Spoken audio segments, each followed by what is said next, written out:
A small town, a large amount of money, and a significant controversy. Tonight, Denver 7 investigates accusations of an ethical breach by the mayor of Erie.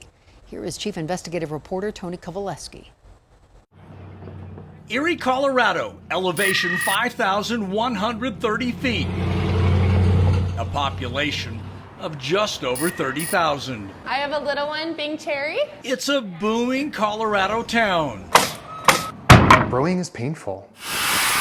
A community echoing with the sounds of progress and power tools, and a power struggle inside City Hall. This is another black eye for the town. The conflict here centers on money, a $400,000 contract for a new comprehensive plan, a roadmap for future growth.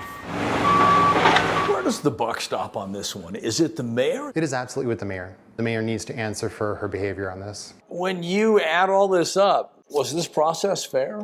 No, absolutely not. Brandon Bell and Christian van Wundenberg are both elected trustees in Erie, the town's version of city council members. At some point, did you fly a flag and say, this isn't right?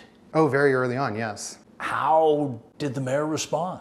At that point and throughout the process since then, it's that she did nothing wrong. But that's not how the two town trustees see it, both accusing Erie Mayor Jennifer Carroll of an ethical breach, using her power and her position to stack a vote and change the outcome of the process and the winner of the $400,000 contract. To me, it's obvious that this wasn't a good faith participation by the mayor. She waited until everybody else's scores had been submitted. She saw those scores and then submitted her own scores to select the consultant that she wanted. Here's what we know. The town of Erie had set up a complex voting system to determine the winner of the nearly $500,000 contract. City staff, members of the Planning Commission, and town trustees were asked to rate the bidding firms on more than 40 different questions. As you can see here,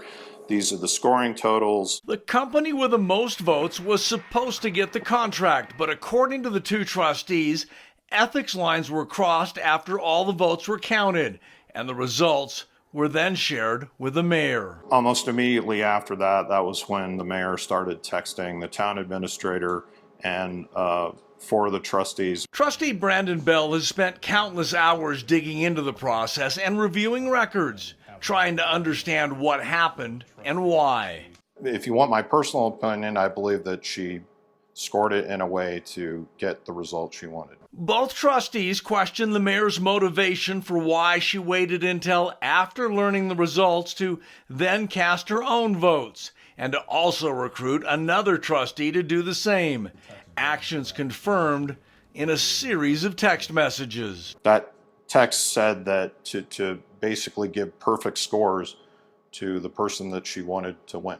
Two trustees said to us that the optics just don't look good here. What's your take here? I think the optics don't look good.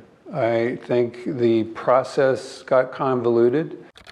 Ultimately, in Erie, the buck stops at the desk of Town Administrator Malcolm Fleming. Has there been part of you that wanted to say, stop, let's take a time out and fix this? Yes, very much so. And in fact, we're doing that. I think now is that timeout period. Late last week, after Denver 7 investigates and others started asking questions, Fleming decided to pump the brakes. You've hired a law firm to do an independent review. Why? Because I think there were allegations of bid rigging in this. That's a very serious allegation. I don't think there's anything that substantiates that allegation. You're the town administrator. If the mayor asks you, should she sit in front of these cameras, what would you advise? I would advise her to sit in front of the cameras and tell her what she did and why she did it and what her expectations were. But Mayor Jennifer Carroll declined Denver 7's request to answer questions about her actions. Instead, she sent us this statement. It reads, Erie has an unfortunate tradition of manufactured distractions in the months leading up to our elections. The disproven accusations of bid rigging and collusion are the outcome of relying on Google for legal advice and ignoring advice from the town's legal experts. She called it a manufactured distraction. Do you agree? Those are her words. I would not use those words myself, but I don't know the motivations behind the people who are making those accusations. So while the building boom continues in Erie, town leadership will now try to nail down the details that allowed a $400,000 contract to spark a power struggle between the town's most powerful. Does the mayor owe you and the people of Erie an explanation here? Absolutely.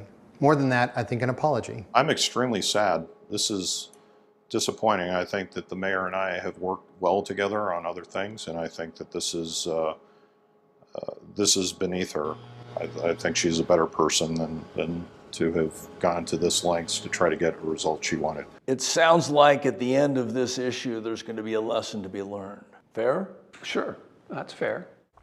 The town's administrator hopes this independent investigation into what happened in Erie will be wrapped up in the next 5 weeks, and he expects to present a full report on September 7th. After that time, the winner of the $400,000 contract can move forward with the town's comprehensive plan, so Erie can finally have a clear plan for future growth. I'm Chief Investigative Reporter Tony Kowaleski.